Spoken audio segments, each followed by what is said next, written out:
Arizona Republican Congresswoman Debbie Lesko is one of the lawmakers demanding a special prosecutor on all of this, and she joins us now. Thank you so much for being here. So why do you believe a special prosecutor is needed? Well, the investigations and the report that came out of the Senate Homeland Security and Senate Finance Committee are very troubling, and troubling connections with Hunter Biden and the Chinese Communist Party, individuals connected to the Chinese Communist Party. Also, Hunter Biden's questionable financial arrangements with Burisma Energy Company when his father, Joe Biden, was vice president.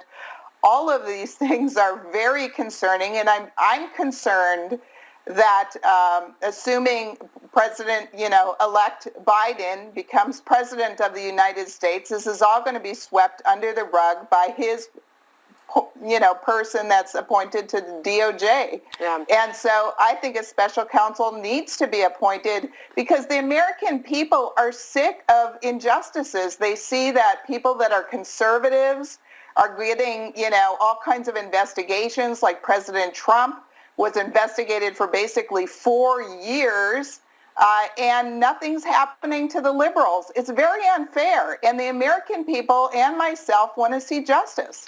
Joe Biden has maintained that he'll let the investigation play out fairly. Do you not believe him? I'm sorry. This is his son, who he says that he's very proud of, yet his son had all of these dealings with Ukraine energy company where he got paid, $50,000 a month, while his father was the vice president of the United States. He had dealings with people from the Chinese Communist Party and financially gained from it, and then he goes on TV and says he's proud of his son. Mm-hmm. No, I'm sorry, I don't trust that he's going to pursue his son. Okay, so that's where you stand on the issue. So all of the things that you mentioned have come across former AG Bill Barr's desk. He's now gone, but before he left, he very publicly said he does not see a need for a special counsel on this matter. So if Bill Barr saw all the things that you see and that had been made publicly available and to him privately, why didn't he call for one?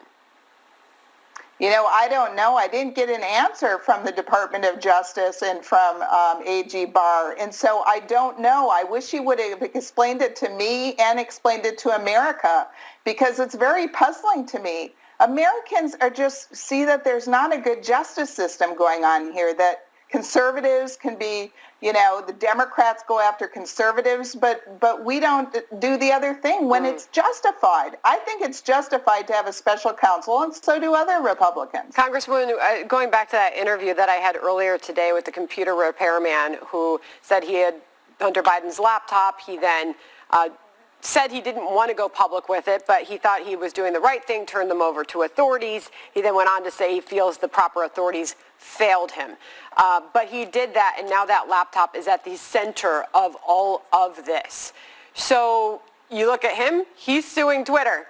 He says that they've defamed him. When you go back to the New York Post story and the pulling down from Twitter of that. I mean, there's so many different elements to this story. How do the American people know that they're going to get to the bottom of this and that you as a member of Congress are going to get to the truth?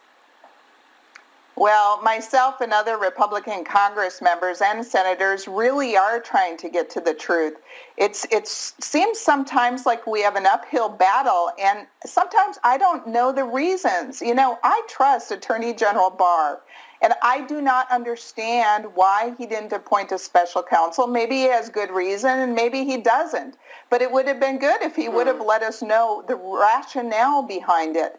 Because you're right, the American people see injustices, and this poor man who did the right thing and turned over this computer, now he's being vilified, and it's right for him to sue Twitter. I think Section 230 needs to be reformed. It's in bad need of reform because Twitter and other tech companies are abusing it and attacking and silencing conservatives, and it's just wrong. On that note, just a few seconds left, how do you want to see Mitch McConnell proceed in the Senate? Well, that's up to Mitch McConnell. He has a hard path to go because I myself voted against the $2,000 stimulus. Our country is already in debt, And we just can't afford it, especially to people that don't necessarily need it. And so that's a tough one. It is a tough one. It's a tough time for a lot of folks out there, and they're trying to do something about it. Congresswoman, great to see you here, and Happy New Year to you. Have a safe one. Thank you. Happy New Year. All right. Looking